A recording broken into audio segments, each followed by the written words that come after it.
Hello, everybody. This is the Catholic Esquire coming back to you to talk today about some more chaos, insanity coming out of the Vatican.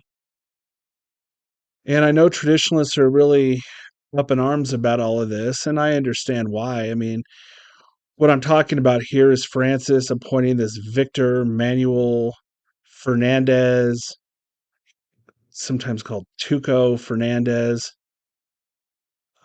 as basically appoints him the head of the Dicastery for the doctrine of the faith. That's another bureaucratic term for what used to be called the Holy Office. Now, what's so terrible about this appointment is everybody in the world knows this man is a raging heretic. He's not even remotely Catholic. The man is probably a pervert. I mean, he's written books that sound like he's a pervert, right? He's the one that wrote The Art of Kissing, Heal Me with Your Mouth, The Art of Kissing book 25, 30 years ago for teenagers. Now, of course, he comes out and he's complaining that we're all mean to him and he's the victim because we're making fun of him for this book he wrote 25, 30 years ago. Those mean old rigid Americans making fun of me for writing a book about kissing and teach teenagers. What kind of sick freak is this? But here's the point of what I want to talk about today, and I think the traditionalists may be getting distracted by this. Put aside this book, put aside this weirdo, his fake victimhood, and all this other junk that he talks about. The real evil of this man is in his very bad theology, his heresies.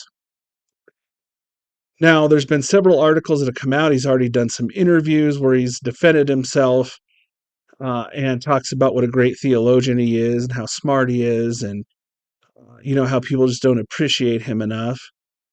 And if you read, there's a couple articles, I'll link to them in the description of this video, but there's one in particular that's very interesting, and he puts this in there, and he basically says, look, and he was asked about the German synodal way, which of course is all the German bishops completely apostatizing and accepting alphabet soup marriages, pushing women's ordination, blah, blah, blah. Okay. Now he's asked about that. And in the quote of the article, you can find this in there yourself. The article says, finally, Fernandez said that church teaching can evolve because while doctrine itself is from God and unchanging, quote, our understanding of that and that it has in fact changed and will continue to change. That is why in De Verbum, it is said, for example, that the work of exegesis can mature the opinion of the church, unquote. That, my friends, is where the real problem lies with this guy. And he's going to totally get away with it. I mean, the stuff about his book and the perverted kissing and all of this stuff, that's really easy to focus on. But what he's talking about there is what the real problem is.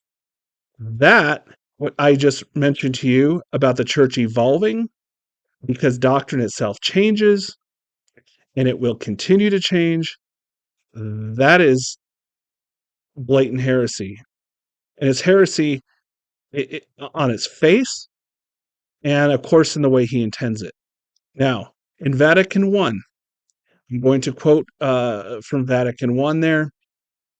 It says, hence, 2. That meaning of the sacred dogmas is ever to be maintained, which has once been declared by Holy Mother Church. And here's the important part, there must never be any abandonment of this sense under the pretext or in the name of a more profound understanding. Oh, isn't that interesting? Now, didn't Tuco here just tell us that our understanding of that, in fact, has changed and will continue to change? Compared to Vatican I says, there must never be any abandonment of this sense under the pretext or in the name of a more profound understanding. And then if we go to Pope St. Pius X, his oath against modernism, the oath that all priests had to take up until Paul VI, at about the time of Vatican II, in that oath, he required these priests to say, or to swear, that I entirely reject the heretical misrepresentation that dogmas evolve and change from one meaning to another, different from the one which the church held previously. Compare that to Tuco. Church teaching can evolve. Our understanding of that, in fact, has changed and will continue to change. Now, you guys, this is obvious. The man is an obvious heretic. He's literally defending himself from attacks using heresy. And he's going to get away with it. You know why he's going to get away with it? By your mainstream modern Catholics and the YouTubers who love to defend Vatican II. You know why? Because he is basing his opinion on evolving church doctrine on Vatican II, specifically De Verbum. Look at note 8 in De Verbum. Go ahead and read it yourself. They talk there about changing uh, changing doctrine with new understandings, growth and insight.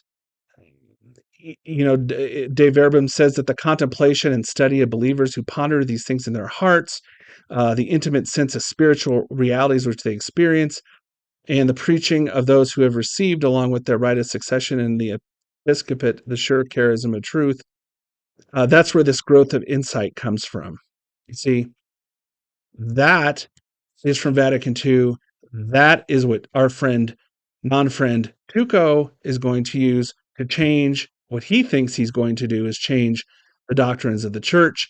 They're going to wait till this synod on synodality is done to do it, claim that it was the sensus fidelium of the people of the church. Of course, that's not a correct understanding of what the sense of the faithful is, but they're going to use it anyway to try to claim that somehow the Holy Spirit has now evolved and changed church doctrine.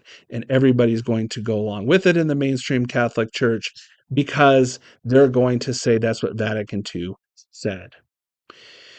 So you see, my friends, this is so evil. This is diabolical.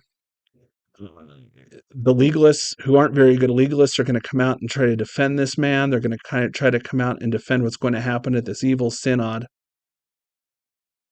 What we can do is take heart, though, because the evil is now being separated out from the good. We're able to see the anti-church versus the real church. It's becoming much, much more clear. Much, much more clear now that this notion of hermeneutic, a continuity, has been officially rejected, I would say, by both the traditionalists and the modernists. I think everybody's coming to terms with the fact that what happened in the church prior to Vatican II cannot really be squared with what's happened after Vatican II. And this wretch from Argentina that was just appointed to the office that used to be the Holy Office is just another prime example of that.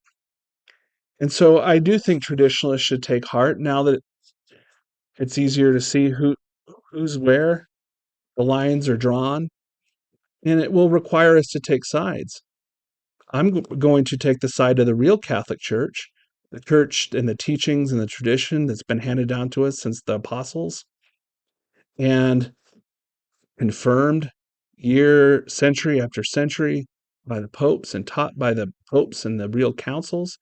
And that's what I'm sticking to. But the reality is after this synod occurs, millions are going to have to face this decision. I don't see any way around it. And I think what we could do is simply point out to the people, hey, this is not real Catholicism. This is a fake. This is a fraud. And this is why. This issue that I talked about today in this video is a big one. So if it helps, please share the video. Please subscribe to the channel and share it. The best we can do at this point is educate people, try to bring people to real Catholicism, and defeat the modernist heresies. Thank you for listening, and God bless.